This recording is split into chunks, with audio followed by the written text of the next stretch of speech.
Today I'll be creating 2 monochromatic cards using artist markers. Stay tuned to find out how I create them.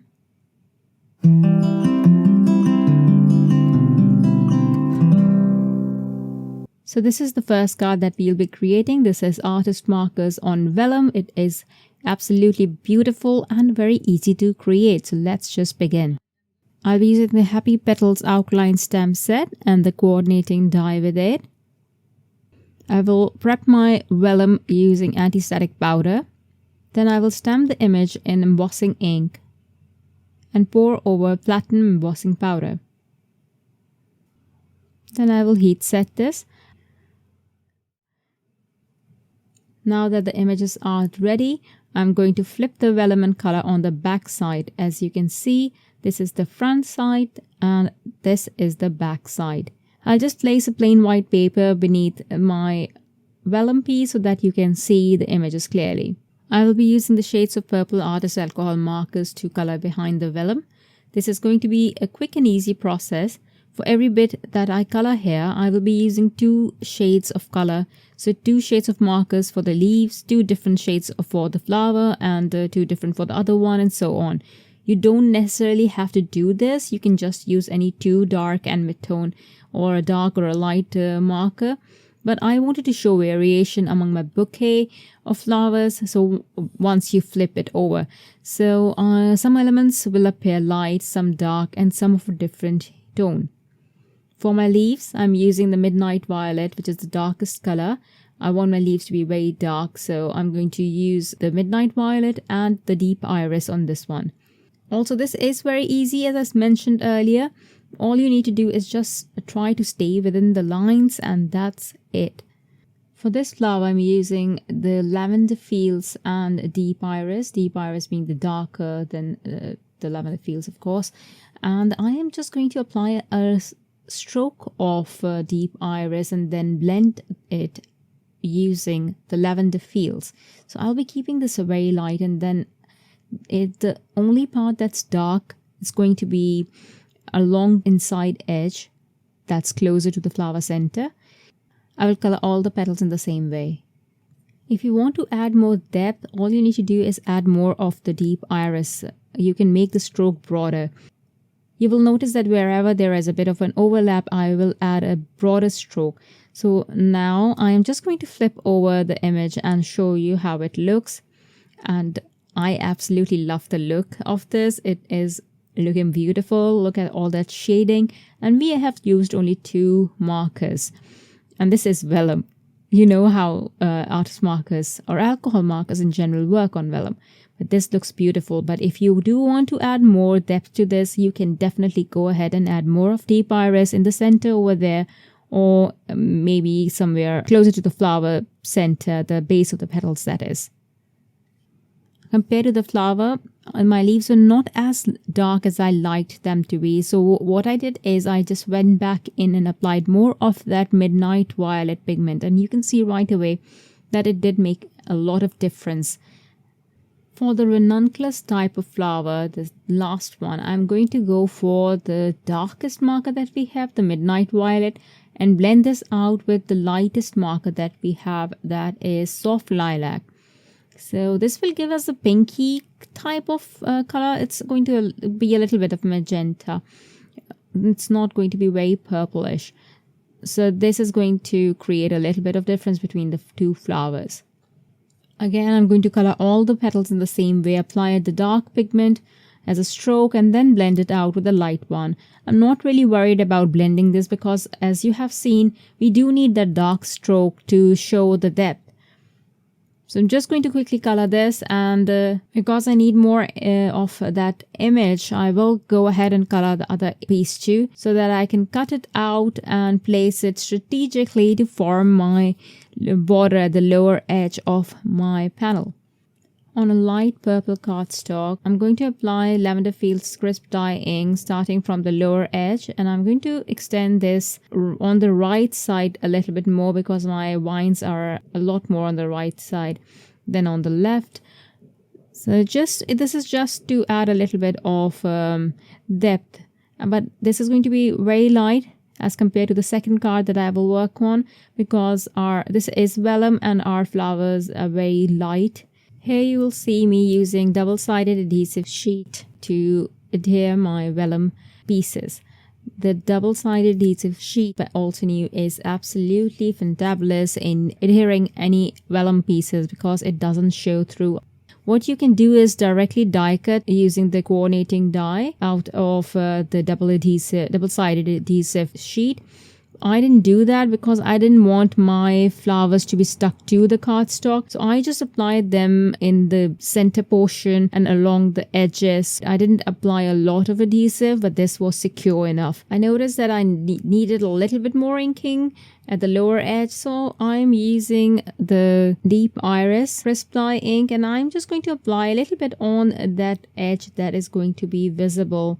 And then I will extend it out a little bit more towards the side.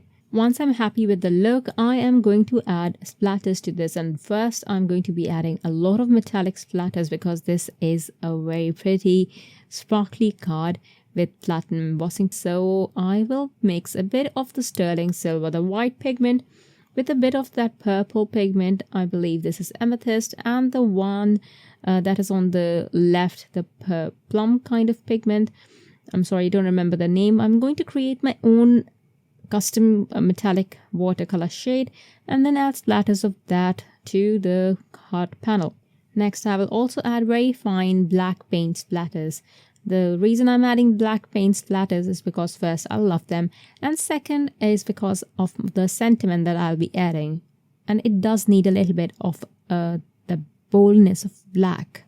Then I will dry the panel so that the splatters dry completely.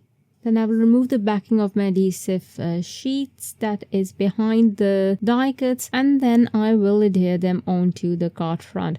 If I do need more adhesive to secure some of the pieces or edges, I will add a tiny bit of pieces there. These are not going to be visible, so I can add any shape or any size I want to. Then I will cut off the excess overhanging die cuts. I'm not going to let these go to waste. I will use these to continue creating my vine. Again, I will be using this double-sided adhesive sheet to adhere the remaining pieces onto the panel. Once this is done, I am just going to stamp the sentiment in Obsidian ink, and that's it. The first card is complete. I just have to show you up close how beautiful this card looks. Look at how shimmery this card is. It is super sparkly, and the embossing, and on top of that, the metallic watercolor splatter looks absolutely beautiful. I will be adding a lot of bling to this because it is looking very pretty, and the bling is going to just enhance the look and the prettiness of the card. So on to the next project. I will use the Deep Iris Crisp Dye ink and stamp on the same colored cardstock.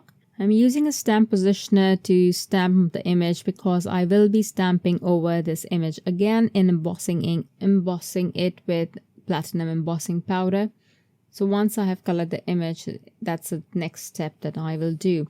Again, for the coloring, I will be using the artist alcohol markers, and I will again use them in a way so that I have different colored florals or different tones of florals within the same 4 markers that I will be using. This is not very detailed coloring. I'm just going to be adding the same type of stroke that I added for the vellum coloring, and then I will blend it out. I will make sure that the stroke is visible, because when you add that platinum embossing powder, when you add heat embossing to an artist marker color image, you do need that depth there. That is what I have noticed in the past too, that I used to go back in to add darker detail. So what I do now is I keep that dark pigment very dark and I don't blend it out very much. You don't notice it at all later on, but that dark pigment does look good. It actually enhances the floral arrangement. So make sure you have that dark pigment on there. Even if it's not blended well, that is absolutely fine. It is going to look beautiful nonetheless. Once I'm done coloring the image, I am going to prep the panel with anti-static powder. You have to do this, otherwise your embossing powder is going to stick everywhere. I would also suggest just take your heat tool and go over the panel once so that you know that the ink is completely dry. Place the panel back in the stamp positioner, stamp with embossing ink, and then cover with platinum embossing powder. Heat set it.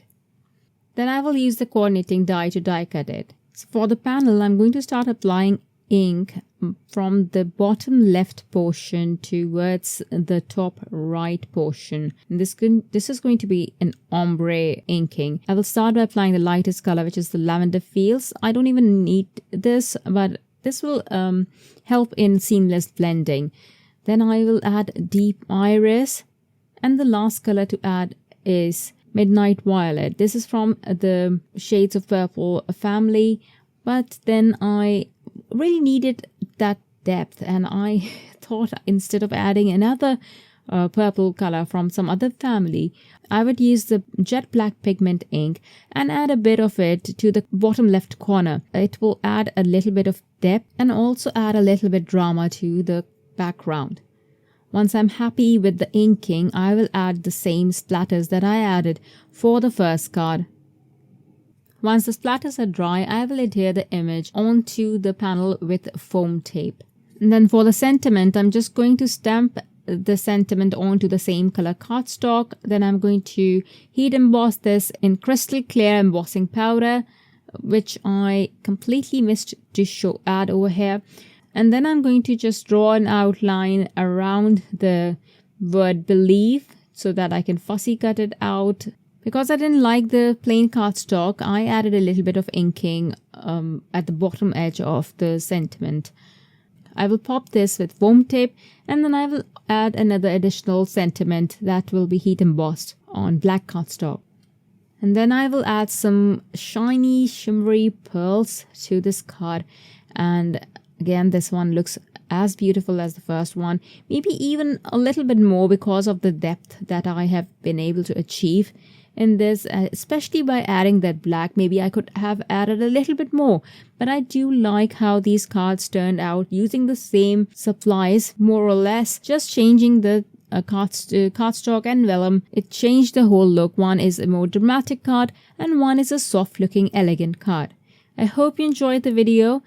Thank you so much for watching. Bye. Hello there. Did that video just spark your creativity? And do you want more project ideas and inspiration videos too? Well, if you do, please make sure that you subscribe to the Altenew YouTube channel. Also, make sure that you do click that notification bell so you don't miss a video. Thanks so much for watching. Bye bye.